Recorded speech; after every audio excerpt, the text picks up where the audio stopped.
আজি শিকিম পাৰ্চেন্টেজ একেবাৰে বেচিক্স দেই, একেবাৰে বেচিক্স কৰিম তোমালোকৰ। চোৱা, বেংক এক্সাম বা যিকোনো এক্সাম হওক, এটা বস্তু কি ইম্পৰ্টেণ্ট হয় মেথছৰ, এটা নহয় তিনিটা বস্তু। পাৰ্চেন্টেজ, মই আগতো কৈছোঁ এইটো কথা যে পাৰ্চেন্টেজ ষ্ট্ৰং হ'ব লাগিব, ৰেচিঅ' ষ্ট্ৰং হ'ব লাগিব আৰু এলিগেশ্যন ষ্ট্ৰং হ'ব লাগিব। এই তিনিটা চেপ্টাৰ যদি তুমি ষ্ট্ৰং কৰি ল'লা ন, 60% অফ ইয়াৰ মেথছ তুমি কভাৰ কৰি ল'লা, 60% চিলেবাছ তুমি কভাৰ কৰি ল'লা যদি এই তিনিটা তুমি ভালকৈ ষ্ট্ৰং কৰি ল'ব পাৰা।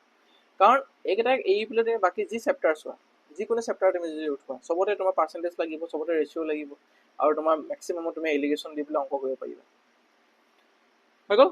চোৱা, আজি পাৰ্চেন্টেজৰ মই এটলিষ্ট পাৰ্চেন্টেজৰ মানে 5টামান ক্লাছ কৰাম বুলি মই আশা কৰিছোঁ, যাতে তোমালোকৰ পৰা গ্ৰাউণ্ডৰ পৰা ফাউণ্ডেশ্যনটোৰ পৰা ষ্ট্ৰং কৰি দিব পাৰোঁ পাৰ্চেন্টেজত, তাৰপৰা ৰেচিঅ' কৰিম, তাৰপিছত এলিগেশ্যন কৰাম। চ' লেটছ ষ্টাৰ্ট। এতিয়া পাৰ্চেন্টেজ মানে আমি কি বুজোঁ, যদি আমি কিবা এটা বস্তু যেতিয়া আমি কম্পেয়াৰ কৰোঁ 100ৰ লগত, এনিথিং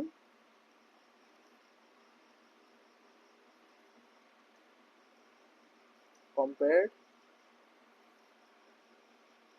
100ৰ লগত যেতিয়া আমি কিবা এটা বস্তু যেতিয়া কম্পেয়াৰ কৰোঁ, সেইটোকে আমি কি বুলি কওঁ, সেইটোকে আমি পাৰ্চেন্টেজ বুলি কওঁ। এতিয়া কিছুমান বেচিক আমাৰ কুৱেশ্যনত দিয়া থাকে, যেনেকৈ হোৱাট ইজ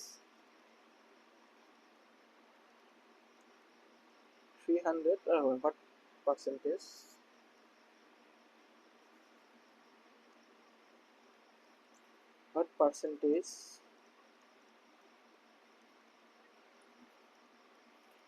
is 300 of 1200 হ'ল। এতিয়া এনেকুৱা কুৱেশ্যনবোৰ কি হয় চোৱা, এনেকুৱা কুৱেশ্যনবোৰ আমি কি কৰিব লাগিব, আমি সদায় এটা বস্তু চাব লাগিব যে আমাক কাৰ লগত কম্পেয়াৰ কৰিব গৈছে, আমাৰ 1200 লগত কম্পেয়াৰ কৰিব গৈছে। কেতিয়াবা কৈ দিব যে উইথ ৰেচপেক্ট টু বুলি কৈ দিব, উইথ ৰেচপেক্ট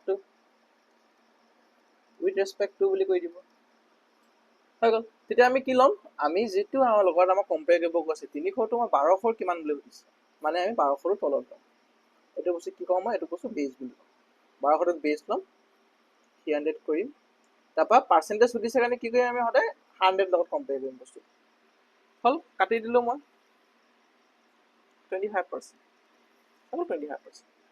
এতিয়া আৰু এটা বস্তু কি কয় যে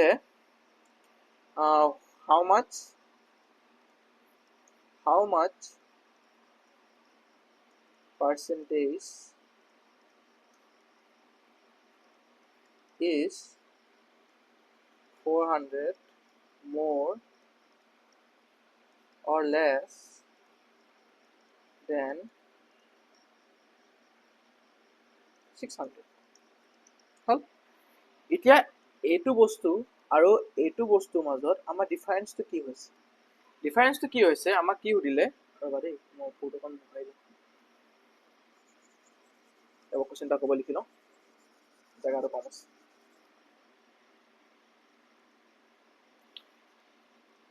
How much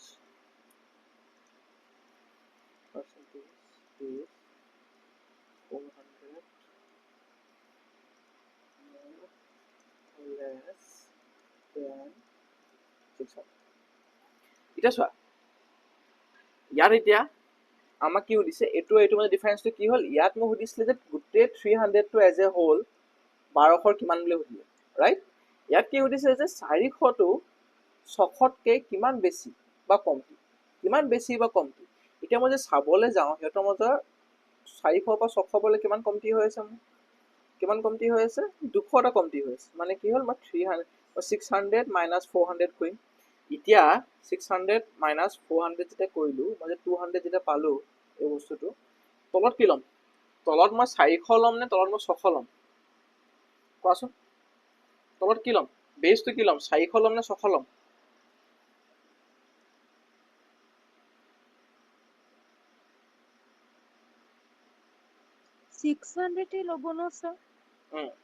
বেছটো কি ল'ম, মই 600 ল'ম। কিয় ল'ম, কাৰণ মই কাৰ লগত কম্পেয়াৰ কৰিব কৈছে, 400টো কিমান কম বেছ সুধিছে, কিহৰ পৰা সুধিছে, 600 লগত কম্পেয়াৰ কৰিব কৈছে। চ' আমাৰ বেছটো কি হ'ব, 600 হ'ব ইনটু মানে আমি কিমান পাম 33.33%। হ'ল গম পাইছা চবে? এইখিনি বস্তু চোৱা এনেকুৱা বস্তুবোৰ কি হয় আমাৰ এইটো বস্তু একদম বেছিক্স হয় আৰু এনেকুৱাতে আমাৰ ডিআইত এইবোৰ বস্তু খুব আহে যে কিমান মোৰ কিমান লেছ হৈ আছে। অ'কে চ' আকৌ এবাৰ কৈ দিছোঁ এনেকুৱা বস্তুবোৰ খুব কনফিউজ হোৱা হয়। হাউ মাছ পাৰ্চেণ্টেজ ইজ 400 মোৰ অৰ লেছ দেন 600 যেতিয়া সুধিছে আমি কি কৰিম প্ৰথমতে মাইনাছ কৰিম।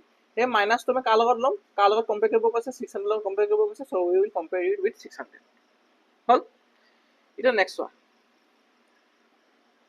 তোমালোকৰ এখন মই চাৰ্ট দিছিলোঁ মনত আছে ন পাৰ্চেণ্টেজ টু ফ্ৰেকশ্যন এটা চাৰ্ট দিছিলোঁ মই। সেই চাৰ্টখন কাকাৰ মুখস্থ হ'ল হেণ্ডেজ দিবাচোন। সেই চাৰ্টখন কাকাৰ মুখস্থ হ'ল হেণ্ডেজ দিয়া। বহুত দিন হ'ল দিয়া চাৰ্টখন কিছুমান নাই পোৱা নতুন ষ্টুডেণ্টছখিনি নাই পোৱা এতিয়ালৈকে। বাকী কাৰ মুখস্থ হ'ল এইখিনি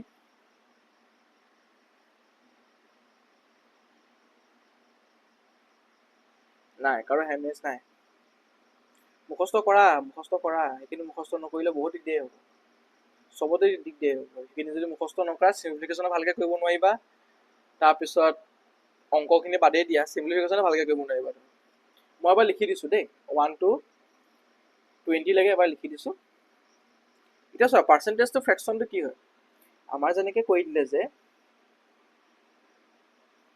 100% বুলি কৈ দিলে 100% মানে কিমান হয় 100/100 হ'ব ন মানে কাটা কাটি যদি কৰি দিওঁ সেইটো 1 হৈ গ'ল। তাৰ পৰা 50% যদি কয় মোক 50% মানে 1/2 হ'বনে মানে কি হয় তোমাৰ 50/100 কাটা কাটি কৰি দিলোঁ 1/2 হৈ গ'ল।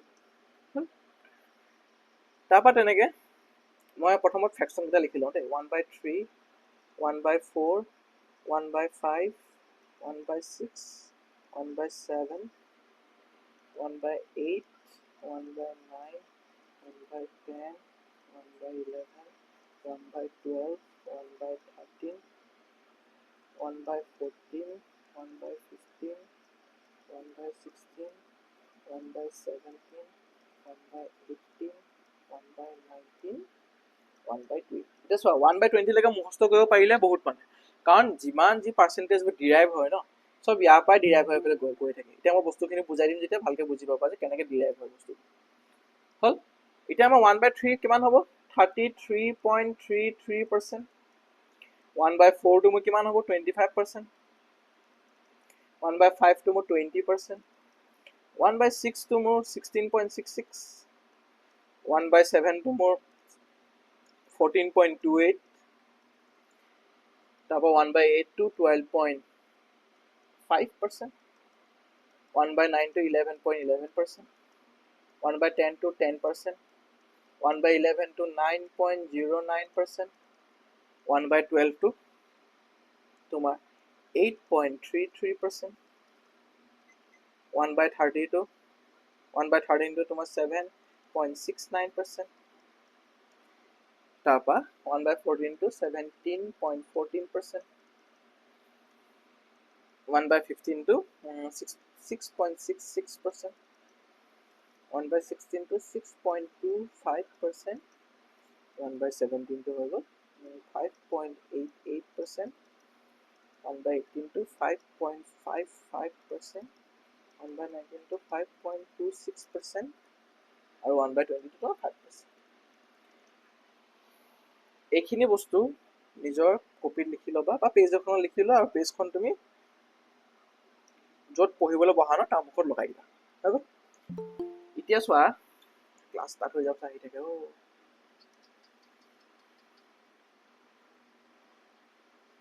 এতিয়া চোৱা বস্তুটো এতিয়া আমাৰ ইয়াৰ বল দি আমাৰ ঢেৰ পাৰ্চেণ্টেজ থাকে যেনেকৈ হৈ গ'ল এতিয়া 37.5%। ইয়াৰ ভেলুটো ক'ত তোমালোকে ক'বা চাৰে নিলিখালে বুলি হয় না 37.5% চাৰে আমাৰ নিলিখালে। এতিয়া যদি চাবলৈ যাওঁ মই 37.5% কি হয় 12.5%ৰ 3 টাইমছ হয়নে 12.5 into 3 কৰা তুমি কিমান পাবা 37.5 পাবা মানে 12.5ৰ ভেলুটো কিমান আছিলে মোৰ 1/8 হয় মানে 1/8ৰ 3 টাইমছ হয় মানে তোমাৰ 3/8 হৈ গ'ল। তাৰ পৰা মই যদি সুধো আকৌ যে তোমাৰ 18.18%ৰ ভেলুটো কি হয় বুলি এতিয়া 18.18% ক'ৰ পৰা আহিলে 18.18% ইয়াৰ 2 টাইমছ হয় ন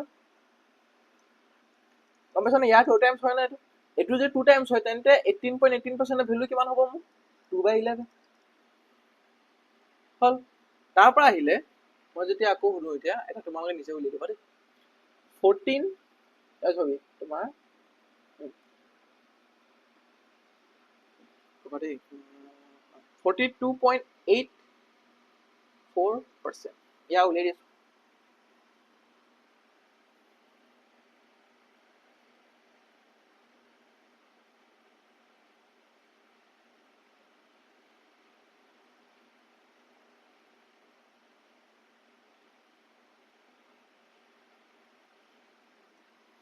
(42.84%) চোৱা 42.84% ক'ৰ পৰা আহিলে আমি যদি চাবলৈ যাওঁ 14 ৰ 3 টাইমছ 42 হয় নাই টেবুলখনটো মুখস্থ কৰিলা চাগে তোমালোকে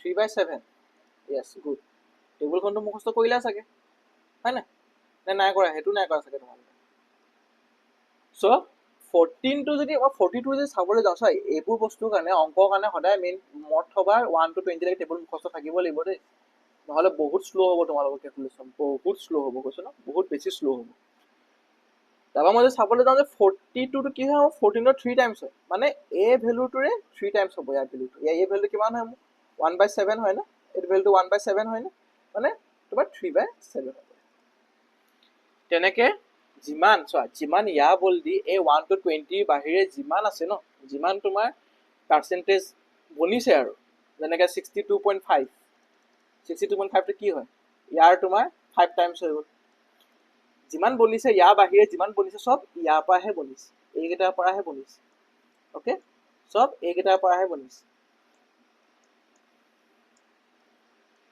গম পাইছা না এতিয়া এটা ভ্যালু মোক কোৱাচোন দেই 18.75% ভ্যালুটো কোৱাচোন 18.75%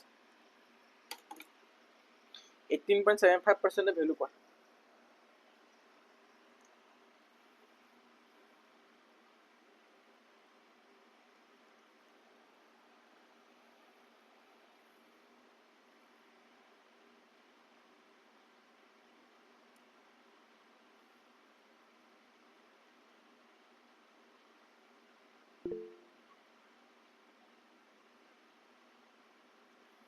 কিমান হৈছে 3/16 গুড আমাৰ কি হৈছে 18 পইণ্ট পুৰণা খিনি যে সঁচাকে দেই ইমান টাইম লাগে না তোমালোকৰ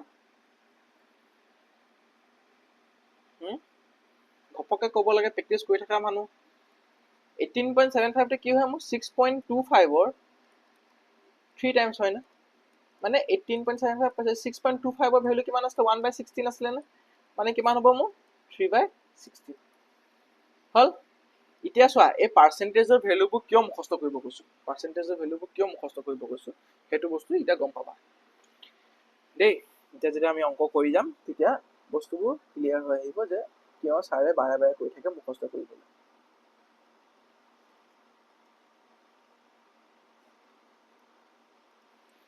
এটা চাই যোৱা আমাক যদি এটা ভ্যালু এটা কৈছে সাপোজ ধৰিবা যে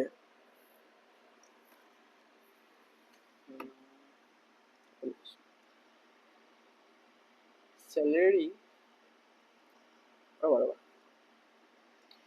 A is 20% more than B বুলি কয় সাপোজ ধৰিলো তোমাৰ B ভ্যালুটো বোলে 100 হয় B ভ্যালু বোলে 100 হয় আৰু B ভ্যালু 200 বুলি ধৰিলো B ভ্যালু বোলে 200 হয় কাৰণ B ভ্যালুটো কি হৈছে 200 বুলি কৈছে 200 কথা কি বুলি ক'লে যে A টো কি হয় 20% বেছি হয় B তকে আৰু B ভ্যালুটো হৈছে 200 আমি যদি আগৰতে চাবলৈ যাওঁ আমি আগত যেনেকৈ কৈছিলো যে 200 ইনটু 20/100 কৈছিলো না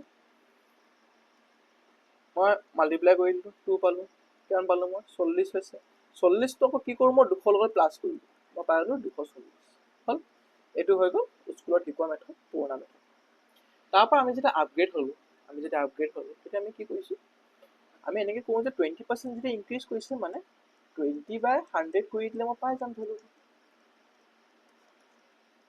ডাইৰেক্ট মাল্টিপ্লাই কৰি দিলো 240 পালো হেল্ল এতিয়া বস্তু এটা চাবা দেই, এতিয়া বস্তু এটা চাবা, তুমি যে 20/100 যে আমি কৰিলোঁ, আমি যে এইটো 20/100 যে কৰিছোঁ, 120/100 যে কৰিলোঁ, সেই 120টো কেনেকৈ পালোঁ?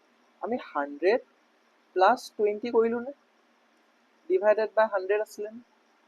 এই 100টো ক'ৰ পৰা আহিলে? এই 100টো কেলে আহিলে? এই 100টো কেলে আহিলে? এই 100টো কাৰণে আহিলে।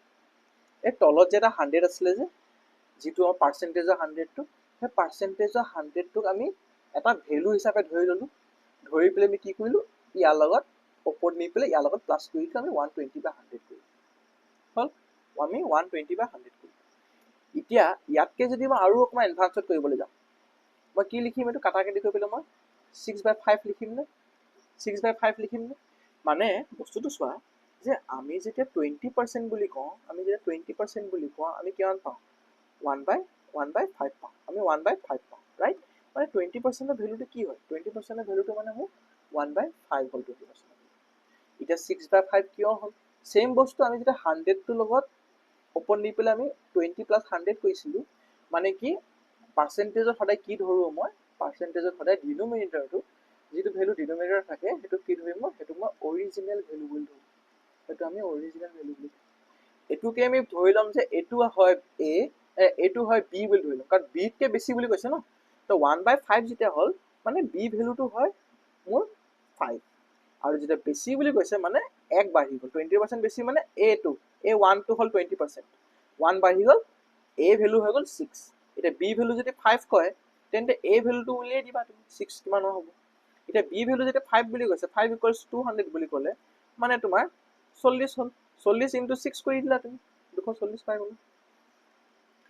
এতিয়া এইটো বস্তু ক'ত লাগে? এইটো বস্তু যেতিয়া আমি পাৰ্চেণ্টেজৰ লগত পাৰ্চেণ্টেজ প্লাছ যেতিয়া ৰেচিঅ' কৰি থাকিম, তেতিয়া এইখিনি বস্তু আমাৰ হেল্প কৰিব। আকৌ এবাৰ দেখুৱাই দিছোঁ। ছাপ'জ তোমাৰ 20% দিয়া নাই, তোমাক দিয়া আছে A is 16.66% less than এবাৰ less than বুলি ক'লে, অ'কে? 16.66% less than B। আৰু এতিয়া মোক B ভেলুটো কৰি দিলে, B =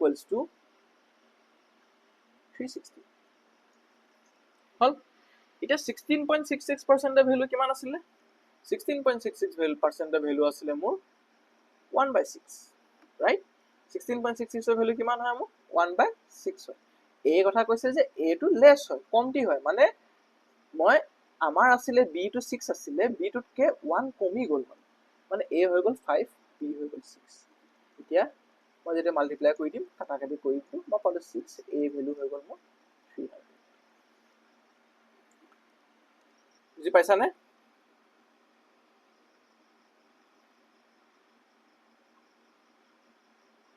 বুজি পাইছানে তোমালোকে?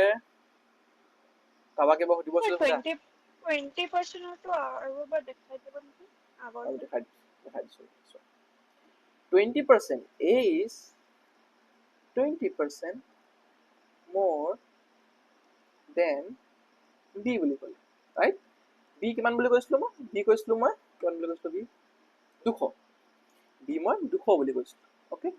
এতিয়া A যদি 20% বেছি হয় Bতকৈ, তেতিয়া তুমি তোমালোকে ভাবিব পৰা যে মই এইটো ডাইৰেক্ট এনেকৈ মাল্টিপ্লাই কৰি পেলাই মই ছাৰতকৈ সোনকালে উলিয়াই দিম বস্তুটো। কিন্তু বস্তুটো ওলোৱাটো মেইন বস্তু নহয়। তুমি উলিয়াব হ'লে তুমি যেনেকৈ হ'লেও উলিয়াব পাৰিবা, তুমি যিকোনো মেথডত হ'লেও উলিয়াব পাৰিবা। আমাৰ ইম্পৰ্টেণ্টটো কি হয়, আমি এনেকুৱা এটা এপ্ৰ'চ ইউজ কৰিব লাগিব যিটো আমি পাছতো যদি কুৱেশ্যনটো মোক কমপ্লিকেটেড কৰি দিয়ে, তেতিয়া আমি সেই এপ্ৰ'চটো ইউজ কৰি পেলাই আমি কমপ্লিকেটেড কুৱেশ্যনটো ইজিলি কৰিব পাৰোঁ। হ'ল? এতিয়া মোৰ যেতিয়া কৈছে যে A is 20% more than B বুলি যেতিয়া ক'লে, 20% ভেলু কিমান হয়? 1/5 হয়, ৰাইট? মানে এইটো যদি বেছি বুলি কৈছে Bতকৈ, মানে B মই 5 বুলি ধৰিম। অৰিজিনেল ভেলু কি আছিলে আমাৰ? এটা ভেলু দিয়া আছে ন, এইটোকে আমি কি বুলি ধৰিম? এইটোকে আমি অৰিজিনেল ভেলু হৈছিলে আমাৰ। কিন্তু আমি এতিয়া পাৰ্চেণ্টেজ যে লৈছোঁ, মানে অৰিজিনেল ভেলু হৈ গ'ল এইটো 5টো, ডিন'মিনেটৰটো। এতিয়া ডিন'মিনেটৰটো মই অৰিজিনেল ভেলু বুলি কিয় ধৰোঁ? কাৰণ মই অথনি দেখাইছিলোঁ ন, যে আমি যেতিয়া 120 যেতিয়া কৰিলোঁ, 120টো 120 কেনেকৈ হ'ল? এই 100 লগত 120টো প্লাছ 20টো প্লাছ কৰি দিলোঁ ন। এই 100 লগত কিয় প্লাছ কৰিলোঁ? কাৰণ 100টো আমাৰ কি আছিলে? 100টো মই অৰিজিনেল ভেলু বুলি কওঁ। কেতিয়াবা এনেকুৱা হয় কুৱেশ্যনবোৰত যে আমাক এটা ভেলু নিদিয়ে, আমাক বাছ পাৰ্চেণ্টেজত কৈ দিয়ে যে এনেকৈ পাৰ্চেণ্টেজ এটা ইমান ইনক্ৰিজ হ'ল, তাৰপিছত ইমান ডিক্ৰিজ হৈ গ'ল, সিহঁতৰ টোটেল ইনক্ৰিজ ডিক্ৰিজ কিমান হৈছে বুলি সুধে, ৰাইট? তেনেকুৱা অৱস্থাত আমি কি কৰিম? আমি সদায় ডিন'মিনেটৰটোৱে আমি অৰিজিনেল ভেলু বুলি ধৰিম। এতিয়া ডিনমিনেটৰ অৰিজিনেল ভেলুটো ধৰোঁ যদি আমাৰ মানে 5ৰ ভেলু মোক 200 বুলি ক'লো 5x ধৰিব পৰা u ধৰিব পৰা t ধৰা যি মজা ধৰা মানে 5ৰ ভেলু তোমাৰ 200 বুলি ক'লে তেন্তে যেতিয়া বাঢ়ি গ'ল বস্তুটো a is 20% more than b বুলি কৈছে মানে 1 এটা বাঢ়ি গ'ল 5ত 1 এটা বাঢ়ি পেলাই কি হৈ গ'ল মোৰ 6 বনি গ'ল মানে আমি জানো 5ত 1 এটা ইনক্ৰিজ হৈ পেলাই মোৰ 6 বনি গ'ল মানে 6ৰ ভেলুটো কিমান হৈ যাব মোৰ তেতিয়া 240 এতিয়া আৰু এটা বস্তু চোৱা মই যদি কওঁ ইনক্ৰিজ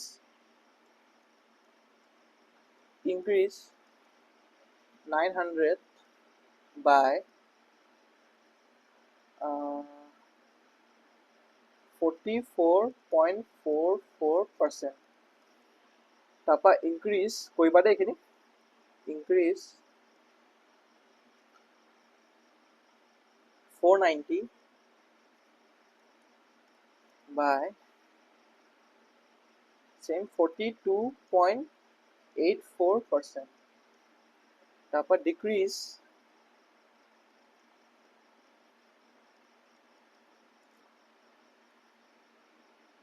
1200 by 62.5% এইকেইটা কৰাচোন এইকেইটা কৰা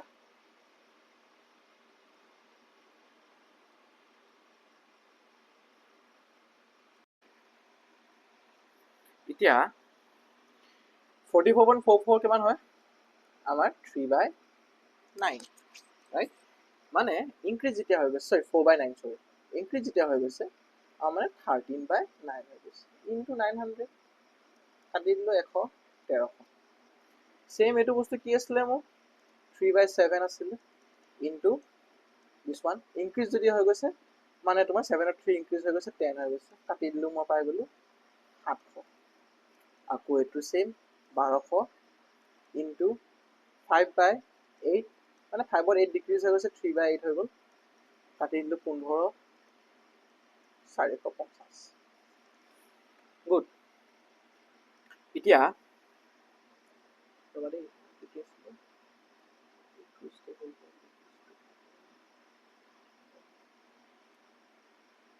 এইকেইটা কৰা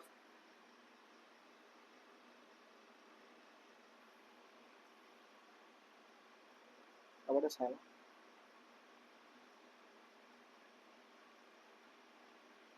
অ'কে কৰা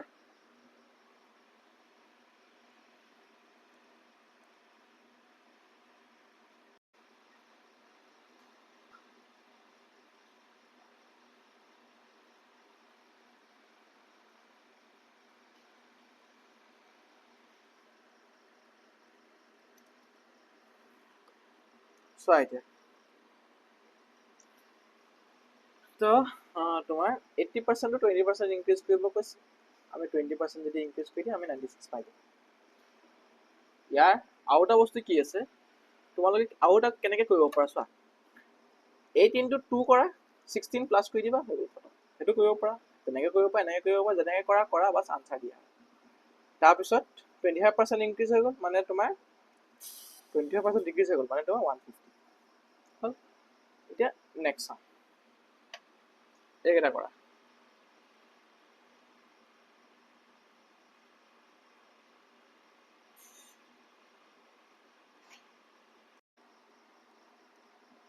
$7.69 কি আছিলে মোৰ 1/13 আছিলে ৰাইট 1/13 ইনক্ৰিজ হৈছে মানে 14/13 হৈ গৈছে ইনটু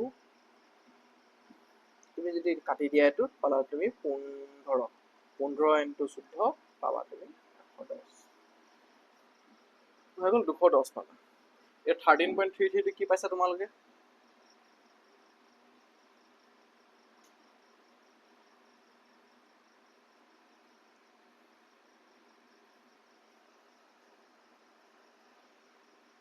চ' যেতিয়া কিবা এটা যেনেকৈ পাৰ্চেণ্টেজ মোক দি দিলে যে তোমালোকৰ সেইটো পাৰ্চেণ্টেজ মানে গম নোপোৱা তো কি কৰিব পাৰা চাই ইয়াত তুমি কি কৰিব পাৰা ইয়াত তুমি 10 প্লাছ 3.33 কৰিব পাৰিবানে 10 মানে কিমান হয় মোৰ 10% মানে কিমান হয় 1/10 আৰু 3.33 মানে 1/30 ৰাইট মানে তোমাৰ 3/30 যদি কৰা তুমি চৰি তোমাৰ 4/30 যদি কৰা মানে তোমাৰ 2/15 2/15 সো আকৌ বুজাই দিছো যেনেকে তোমাৰ যেনেকে কেতিয়াবা এনেকে দি দিয়ে যে ৰবা দেই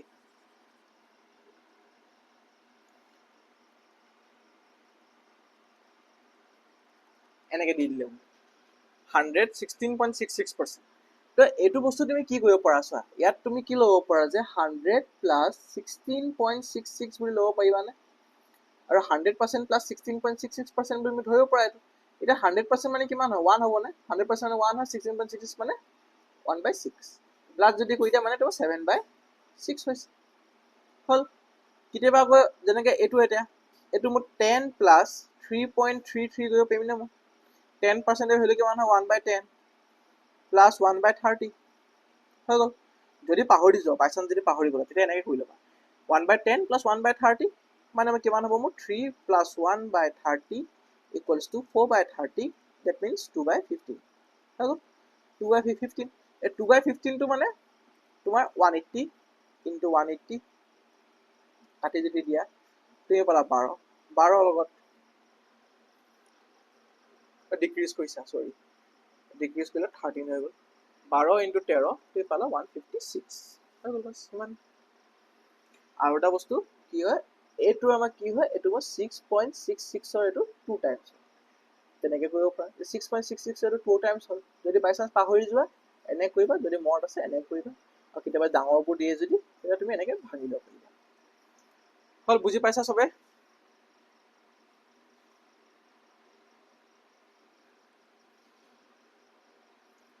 বুজি পাইছা নে হেণ্ডেজ দিয়া নাই পোৱা যদি নিদিবা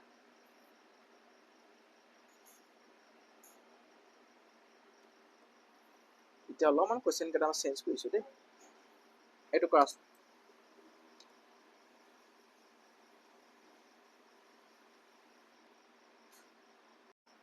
আমাক কৈছে যে এটা নাম্বাৰ আছিলে সেই নাম্বাৰটো যেতিয়া আমি 16.66 মানে 16.67 to 16.66 ধৰিব পৰা তুমি একো নাই 16.66% যেতিয়া ইনক্ৰিজ কৰি দিয়া হ'ল তেতিয়া সেই বনি গ'ল এইটো তেতিয়া সি এইটো বনি গ'ল এতিয়া 16.66 মানে কিমান 1/6 হয় 1/6 যেতিয়া ইনক্ৰিজ কৰি দিওঁ মানে 7/6 কৰি মানে আমাৰ নাম্বাৰটো আছিলে 6 1 এটা ইনক্ৰিজ হৈ পেলাই 7 বনি গ'ল 7 বনি গ'ল এতিয়া 7 মানে কিমান বনি গ'ল 175 বনি গ'ল কাটি দিয়া 25 পাবা এতিয়া মানে এটা ইউনিটৰ ভেলু হৈ গ'ল 25 এতিয়া 25 যদি হয় তেন্তে আগৰ নম্বৰটো কিমান আছিলে 150 হ'ল সেম বস্তু এইটো ইয়াত কৈছে যে 11.1% ডিক্ৰিজ হৈ গ'ল 11.1 মানে 1/9 হয় মানে তোমাৰ 8/9 8/9 ডিক্ৰিজ হৈ যোৱাৰ পিছত ভেলুটো বনি গ'ল 20 মানে মোৰ 8ৰ ভেলুটো কৰি দিলে নে কমি যোৱাৰ পিছতে কৈছে কমি যোৱাৰ পিছত কিমান হ'ল 8 হ'ল মানে 8ৰ ভেলুটোৱে কৈছে মোক 216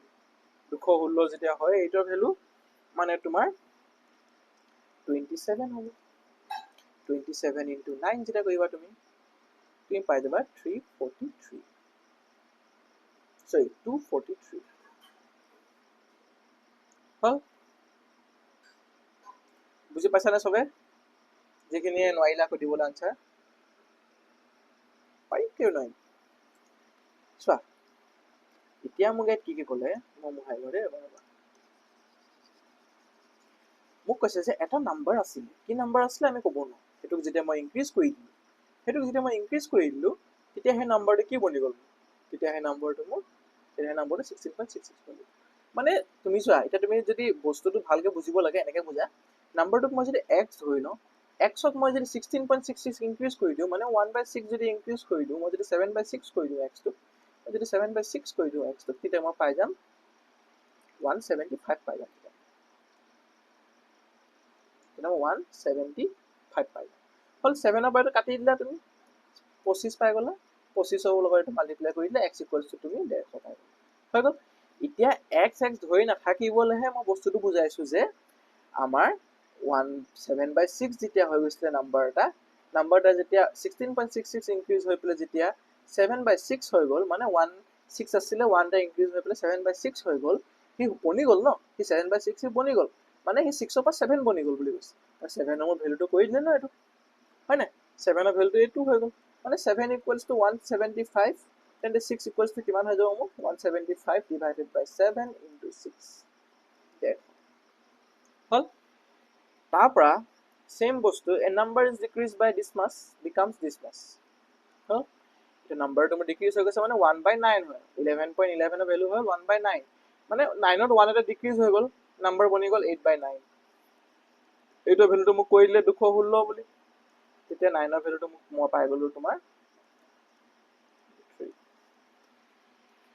হল এনেকুৱা বস্তুবোৰ ক'ত কামত আহে চোৱা এইটো বস্তু ক'ত কামত আহে আমি যেতিয়া সিপি আমি যেতিয়া তোমালোকৰ প্ৰফিট এণ্ড লছৰ যেতিয়া অংক কৰিম ন প্ৰফিট এণ্ড লছৰ যেতিয়া অংক কৰিম তেতিয়া মোক কৈ দিব যে প্ৰফিট এটা হল 20% বুলি তো সিপি হৈ গৈছিলে তাৰ 1200 বুলি কৈ দিলে প্ৰফিট হৈ গল 20% সিপি বনি গল 1200 এতিয়া তুমি তোমাক যে এসপি উলিয়াব কয় তেতিয়া মই কি কৰি দিম মই সেই বস্তুটো ৰিভাৰ্স কৰি দিম গম পাইছা না মানে 12 সৰি তোমাৰ 20% ভ্যালু কিমান হয় তোমাৰ 1/5 হয় মানে 1 ৰ পৰা 1 ত তো 5 ত মানে 1 এটা প্ৰফিট হ'ল মানে 6/5 হৈছে 6 ৰ ভ্যালুটো মানে 1200 তো 5 ৰ ভ্যালুটো মোৰ 1000 বুজিছা না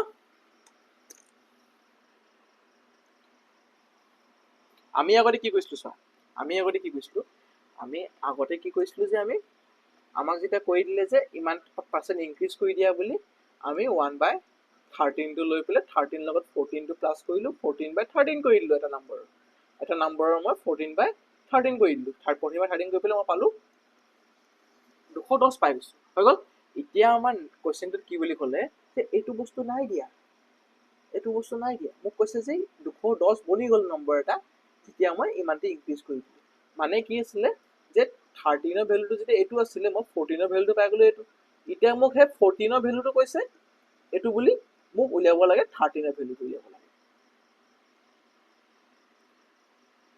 এটা বুজি পাইছা নে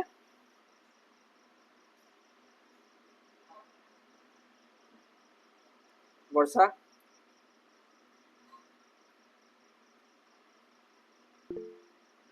বাকিখিনিয়ে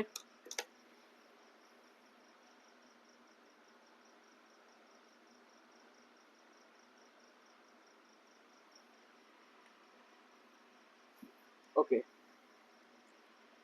এতিয়া আৰু এটা কৰাচোন এইটো এট কি কৈছে চোৱা এ নাম্বাৰ ফাৰ্ষ্ট ডিক্ৰিজ বাই 20% প্ৰথমত এটা নাম্বাৰ 20% কমাই দিলে হৈ গল by what percentage should it be increased to obtain the original number এটা উঠিছে যে কিমান পার্সেন্টেজ মই ইনক্রিজ কৰিব লাগিব যাতে মই অৰিজিনাল নম্বৰটো পাওঁ ট্ৰাই এটা কৰা নোৱাৰিলে মই কৰি দিম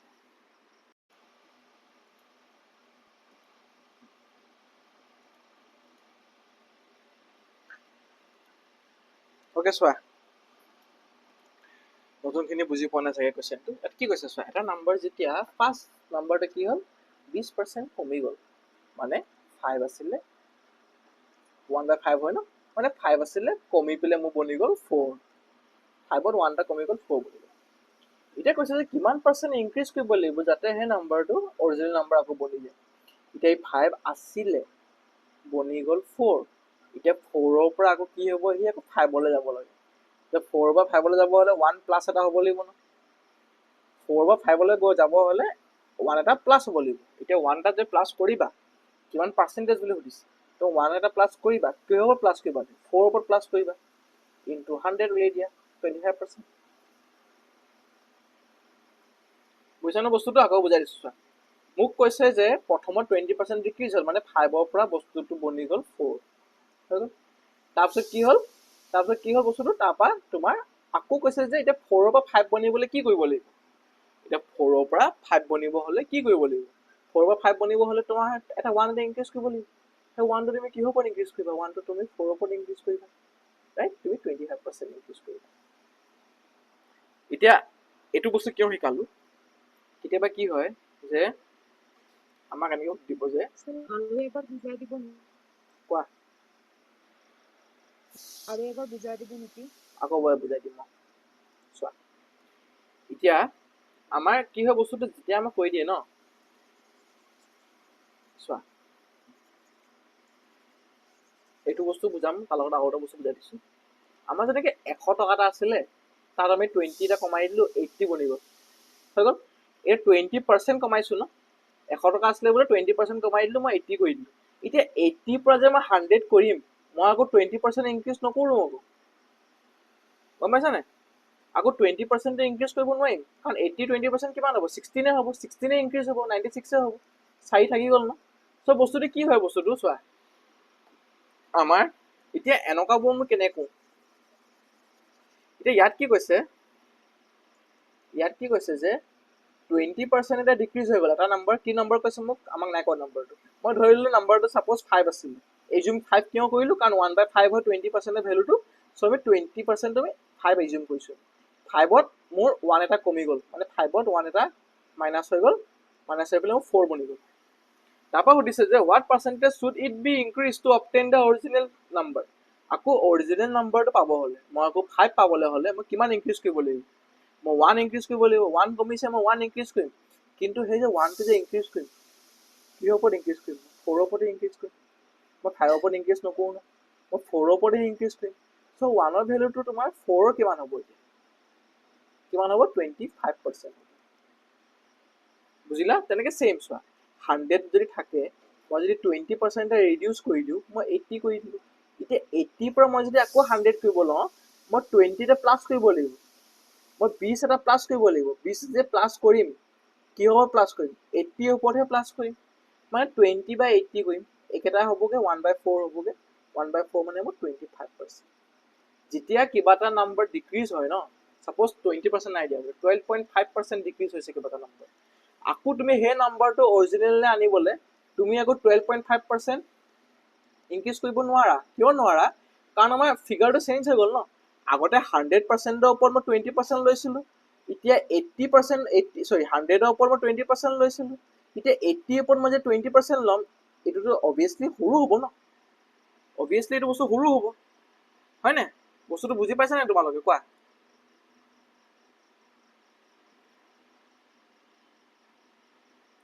এতিয়া আৰু কেইটামান দিম দেই মই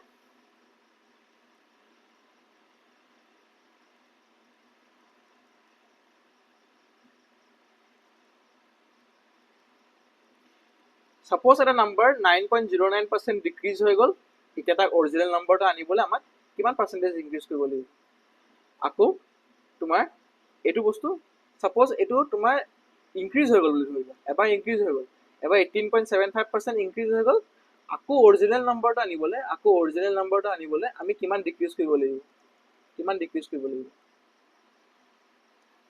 কৰা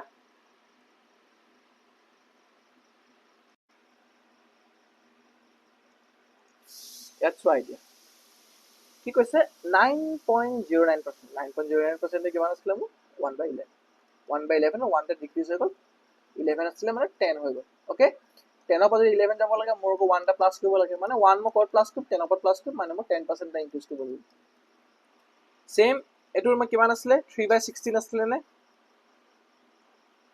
3/16 আছিলে অঁ তাৰ পৰা 3ত তোমাৰ এইটো ইনক্ৰিজ হৈ গৈছে 3ত তোমাৰ এইটো ইনক্ৰিজ হৈ গৈছে 16 আছিলে মানে 19 হৈ গৈছে 19ৰ পৰা আকৌ 16 আনিব হ'লে কিমান মাইনাছ কৰিব লাগিব মই 3 মাইনাছ কৰিব লাগিব মানে 3/19 1/19ৰ ভেলুটো কিমান আছিলে মোৰ 5.26 3/19 হ'বলৈ হ'লে তোমাৰ 15.78 হ'ব লাগিব বুজিলানে চবে নতুনখিনিয়ে আনচাৰ নাই দিয়া যে কি হৈছে কিবা বুজি নাই পোৱা যদি সোধা এনেকে ৰৈ থাকিলে বুজি নাপাবা ন সোধা মেছেজত হ'লেও সোধা মোক 10 বাৰ সুধিবা মই 10 বাৰ বুজাম খালি বুজি যোৱা আৰু ক্লাছত আৰু পাছতকৈ যাতে ডাউটছ নাথাকক ছেকেণ্ডটো বুজি নাপালোঁ অ'কে চোৱা এতিয়া 18.75ৰ ভেলু মোৰ কিমান আছিলে 18.75টো ক'ৰ পৰা আহিছে 18.75টো ক'ৰ পৰা আহিছে 18.75টো আহিছে মোৰ 6.25ৰ পৰা 6.25 মই যে 3 টাইমছ কৰি দিওঁ মই মানে 18.75% পাম 6.25টো কি হয় 6.25টো তোমাৰ 1/16 আছিলে নে মানে 1/16 মই 3 টাইমছ কৰিব লাগিব মানে মই 3/16 পাম 18.75ৰ ভেলু হৈ গ'ল মোৰ 3/16 এতিয়া 3/16ত মোক কৈছে যে প্ৰথমত তাৰ ইনক্ৰিজ হৈ গৈছিলে বাঢ়ি আছে নহয় প্ৰথমত ইনক্ৰিজ হৈ গ'ল মানে 16 আছিলে ন 16ত 3 এটা ইনক্ৰিজ হৈ গ'ল 19 বনি গ'ল এতিয়া আকৌ যদি সি অৰিজিনেল নাম্বাৰলৈ আহিব লাগে তেন্তে সি -3 এটা কৰিব লাগিব ন, হয় ন? -3 এটা কৰিব লাগিব। এতিয়া -3টো সি কিহৰ ওপৰত কৰিব? ইয়াৰ ওপৰত কৰিব নে ইয়াৰ ওপৰত কৰিব? ইয়াৰ ওপৰতে কৰিব। ইয়াৰ পৰাই আকৌ বেক যাব লাগিব। চ' -3 যেতিয়া কৰিব সি 3 কমাইছে, কিহৰ ওপৰত কমাইছে? 19ত কমাইছে। ইনটু যদি 100 কৰা তুমি তেতিয়া পাৰ্চেণ্টেজ কিমান পাবা? 1/19 ভেলু কিমান আছিলে? 1/19 ভেলু 5.26 আছিলে নে? 1/19 ভেলু 5.26 আছিলে নে? আছিলে। তো 5.26 আছিলে। 5.26 3 টাইমছ হয় নে? 5.26 3 টাইমছ হৈছে নে? তো ইয়াৰ যদি মই ইনটু 3 কৰি দিওঁ মই পাম 87.51%। বুজিলা ডেইজি?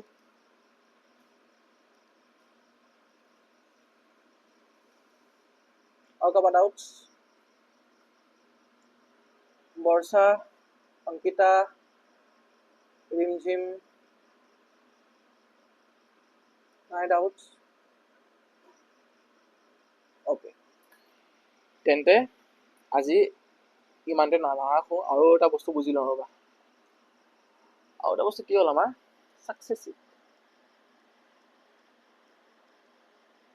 সাকসেসিভ নামটো শুনিছানে?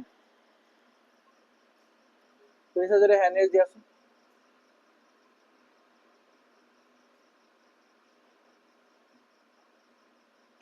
নাই শুনা? ওকে সাকসেসিভৰ মানুহে কয় যে সাকসেসিভৰ ফৰ্মুলা এটা আছে। সাকসেসিভৰ ফৰ্মুলাটো কি হ'ল ন? কিবা এটা আছিলে দেই, xy plus xy y divided by 2। এনেকুৱা সামথিং এটা ফৰ্মুলা এটা আছে। এইটো হ'ল সাকসেসিভৰ ফৰ্মুলা। ফৰ্মুলা বাদ দিয়া। সাকসেসিভটো কি হয় আমি এইটো বস্তু বুজো যে ইয়াৰ এপ্লিকেশ্যনটো কি হয়, ইয়াত ক'ত আমি এপ্লাই কৰিব পাৰোঁ, ইয়াত আমি ক'ত এপ্লাই কৰিব পাৰিম, ইয়াৰ এপ্লিকেশ্যন কি হয়, আৰু ইয়াৰ মেথড কেইটা আছে, চ' এইটো বস্তুটো বুজি লওঁ। সাকসেসিভ এটা ক'ত এপ্লাই হয় চোৱা, এপ্লিকেশ্যনটো কি হ'ল সাকসেসিভ ক'ত এপ্লাই কৰিব পাৰোঁ। আমি ক'ত এপ্লাই কৰিব পাৰোঁ? যেতিয়া এটা সেম সংখ্যা দিয়া আছে। সাপোজ তোমাৰ ধৰি লোৱা যে সংখ্যাটো হৈছে, এটা সংখ্যাটো হৈছে তোমাৰ 300 টকা। 300 টকাটো বোলে 20% এটা বঢ়ালে, আকৌ 10% এটা বঢ়ালে, আকৌ তোমাৰ 5% এটা ৰিডিউচ কৰি দিলে, বঢ়াই থাকক 20% এটা বঢ়ালে, আকৌ 10% এটা বঢ়ালে, আকৌ তোমাৰ 10% এটা আকৌ বঢ়াই দিলে। কি কৰিলে? 300 টকাটো তোমাৰ 3বাৰ ইনক্ৰিজ কৰিছে হ'ল। এতিয়া এনেকুৱা বস্তু তুমি কি কৰোঁ, এইটো তুমি কি ইউজ কৰোঁ, এইটো তুমি সাকসেসিভ ইউজ কৰোঁ। কিয় ইউজ কৰোঁ? কাৰণ সাকসেসিভ ইউজ কৰিলে কি লাগে আমাক চোৱা, আমাৰ এমাউণ্ট এটাই হ'ব লাগিব,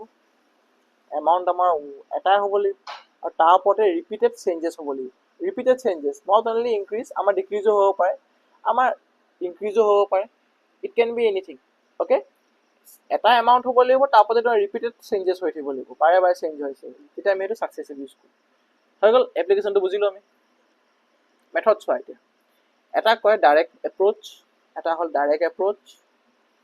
ডাইৰেক্ট এপ্ৰ'চটো ক'ত ইউজ কৰে, আৰু তোমাৰ সেইটো আৰু এটা কয় তোমাক ভাৰ্টিকেল এপ্ৰ'চ। ভাৰ্টিকেল এপ্ৰ'চ ক'ত ইউজ কৰে মই সেইবোৰ বুজাই দিম এতিয়া দেই। ফাৰ্ষ্ট অফ অল আমি ডাইৰেক্ট এপ্ৰ'চৰ পৰা ষ্টাৰ্ট কৰোঁ। ডাইৰেক্ট এপ্ৰ'চটো ইজি হয়, ডাইৰেক্টলি হয়। 300 টকা আছিলে, 300 টকাত মই কি ইনক্ৰিজ কৰোঁ? 20% ইনক্ৰিজ মানে তোমাৰ 6/5, 10% ইনক্ৰিজ মানে 11/10, আকৌ 10% ইনক্ৰিজ মানে 11/10 হৈ গ'ল। 0 লগত 0 গুচি গ'ল, তাৰপৰা তোমাৰ এইকেইটা গুচি গ'ল, থাকিলে কিমান তোমাৰ 18 ইনটু 11 198 ইনটু আকৌ 11 198 87 তোমাৰ এইফালে 1 2 হৈ গ'ল, ডিভাইডেড বাই 5 কৰি দিয়া তুমি, বা ইনটু 2 কৰি দিয়া ইয়াৰ লগত 6 5 3 4 পইণ্ট চামথিং। এইটো হ'ল আনচাৰ হ'ল। এতিয়া চোৱা ডাইৰেক্ট এপ্ৰ'চটো কি হ'ল মই আকৌ বুজাই দিছোঁ, অংকটো কৰিব গৈ কৰিয়ে দিওঁ। ডাইৰেক্ট এপ্ৰ'চটো কি কয় আমাক, যে আমি নাম্বাৰটোক বহাম ফ্ৰণ্টত, সেই নাম্বাৰটোৰ লগত যিকেইটা ইনক্ৰিজ হ'ব, চোৱা 5 আছিলে 6 হৈ গ'ল, 10% মানে 10 আছিলে 11 হৈ গ'ল, আকৌ 10 আছিলে আকৌ 11 হৈ গ'ল। এতিয়া যিকেইটা ইনক্ৰিজ হ'ব আমি সেইটোৰ লগত কি কৰিম, এইটোক ডাইৰেক্ট মাল্টিপ্লাই কৰি দিওঁ। এইটো হ'ল ডাইৰেক্ট এপ্ৰ'চ। যেতিয়া আমাৰ ডাইৰেক্টলি আনচাৰটো বিচাৰে, যেতিয়া আমাৰ ডাইৰেক্ট আনচাৰটো বিচাৰে, তেতিয়া আমি ইউজ কৰোঁ ডাইৰেক্ট এপ্ৰ'চ ইউজ কৰোঁ। হ'ল। এতিয়া ভাৰ্টিকেল এপ্ৰ'চটো কি কয় চোৱা, মই এটা 10% কমাই দিওঁ দেই, নহ'লে পইণ্টত ওলাই গৈছে ন, এটা 10% কমাই দিওঁ। এতিয়া ভাৰ্টিকেল এপ্ৰ'চটো কি বুলি কয় চোৱা, ভাৰ্টিকেল এপ্ৰ'চে কয় যে আমি এইফালে লিখিম ইনিচিয়েল, সদায় লিখি দিব নালাগে ইনিচিয়েল, এতিয়া বুজাবলৈ মই লিখি দিছোঁ, তোমালোকৰ হৈ যোৱা, এবাৰ যেতিয়া বুজি গ'লা তাৰপিছত তুমি নিলিখিলেও হ'ব। এইফালে লিখোঁ ইনিচিয়েল আৰু এই চাইডে লিখোঁ মই চেঞ্জ ভেলুটো। অ'কে, ইনিচিয়েলি কিমান আছিলে 20% মানে ইনিচিয়েলি আছিলে 5 আছিলে, 1 এটা ইনক্ৰিজ হৈ পেলাই 6 হৈ গ'ল। 10% মানে ইনিচিয়েলি আছিলে মোৰ 1/10, 10 আছিলে 1 এটা ইনক্ৰিজ হৈ গ'ল, 10 আছিলে 1 এটা ইনক্ৰিজ হৈ গ'ল, 11 হৈ গ'ল। এতিয়া আমি কি কৰিম, এতিয়া কিবা কাট খাই যদি কাটি দিম, কি কাট খাব, এইটো যদি কাটো 5 হ'ব, এইটোক যদি কাটো। চোৱা ভাৰ্টিকেল এপ্ৰ'চত কি হয় চোৱা, আমাৰ এইকেইটা ৰেচিঅ' ফৰ্মেটত থাকে। অ'কে, ৰেচিঅ' ফৰ্মেটত কি হয়, আমি ইফালৰ পৰা ইফালে কাটিব পাৰোঁ, গম পাইছা ন। ভাৰ্টিকেল এপ্ৰ'চত কি হ'ল, আমি ইফালৰ পৰা ইফালে কাটিব পাৰিম। এতিয়া মই যদি ইয়াতে চাওঁ, মই এইটোৰ লগত এইটো কাটিব পাৰিম, হয় ন, মই এইটোৰ লগত কাটিব পাৰিম। তেনেকৈ ছেম ইফালৰ পৰা ইফালে কাটিম, ছেম কাট নাখায়, সমানে কাট নাখাব, ইফালৰ পৰা ইফালে কাট খাব। হ'ল, 2 কাটি দিলোঁ 5, 2 কাটি দিলোঁ 3, 5 × 5 25 আৰু 33, মানে 25 আছিলে ভেলুটো, ইনিচিয়েলি ভেলু আছিলে 25, ইনক্ৰিজ হৈ পেলাই 33 হৈ গ'ল, মানে 25ৰ ভেলু কৰি দিলে মই 300 বুলি, তেন্তে মই 1ৰ ভেলু পাই গ'লোঁ 6 ইনটু এইটো কৰি দিম মই 198 পাই গ'লোঁ।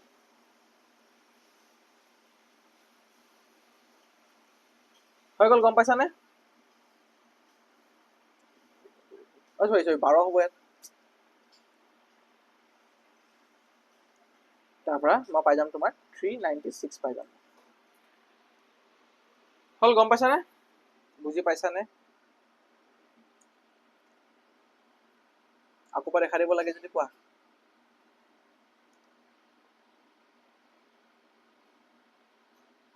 এতিয়া চোৱা বস্তুটো ক'ত কেলে ইউজ কৰোঁ, যেতিয়া ডাইৰেক্টলি আনচাৰটো বিচাৰে আমি ভাৰ্টিকেল ডাইৰেক্ট এপ্ৰ'চটো ইউজ কৰিম। আৰু যদি মোক সোধে যে পাৰ্চেণ্টেজ চেঞ্জটো কিমান হ'ল, এই যে পাৰ্চেণ্টেজ চেঞ্জ মানে তোমাৰ হাতৰ মাজত চেঞ্জটো কিমান হৈছে বুলি যদি সোধে, মানে 25ৰ পৰা যে 33 যে হ'ল, মানে ইয়াত 8 এটা ইনক্ৰিজ হৈছেনে। মোক যদি 8টোৰ ভেলু সোধে, মোক যদি কয় যে ইমানটি ইনক্ৰিজ বা ইমান ডিক্ৰিজ হোৱাৰ পিছত সিহঁতৰ ইনিচিয়েল আৰু চেঞ্জ ভেলুটোৰ মাজত ডিফাৰেঞ্চটো কিমান যদি সোধে সিহঁতৰ ডিফাৰেঞ্চটো কিমান, তেতিয়া মই কি ইউজ কৰিম, মই তেতিয়া ভাৰ্টিকেল মেথডটো ইউজ কৰিম। মোক যদি ডিফাৰেঞ্চ সোধে বা সিহঁতৰ প্ৰফিটটো কিমান হ'ল যদি সোধে, যদি সোধে যে সিহঁতৰ মাজত চেঞ্জটো কিমান হ'ল, তেতিয়া মই কি ইউজ কৰিম, তেতিয়া মই ভাৰ্টিকেল এপ্ৰ'চটো ইউজ কৰিম। গম পাইছা?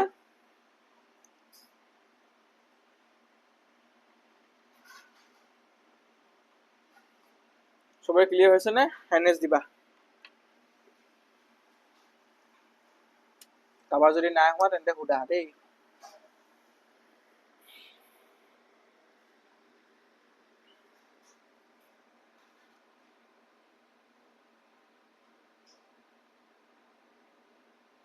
অ'কে, চ' ইয়াৰ নেক্সটখিনি, ইয়াৰ যিখিনি ছাকচেছিভৰ কুৱেশ্যনছ বা আৰু যি আছে কনচেপ্টছখিনি, সেইখিনি মই নেক্সট ক্লাছত কৰিম দেই। আজি ইমানতে থাকক, আজি ভালেখিনি বস্তু শিকিব পালা পাৰ্চেণ্টেজৰ। তো আজিৰ ক্লাছটো ইমানতে সামৰি দিওঁ। কাৰোবাৰ কিবা ডাউটছ আছে যদি, প্ৰিভিয়াছ ক্লাছৰ বা আগৰ কিবা ডাউটছ আছে যদি, তেন্তে ৰখি দিব পাৰা, বাকীখিনি যাব পাৰা দেই। বাই, গুড নাইট।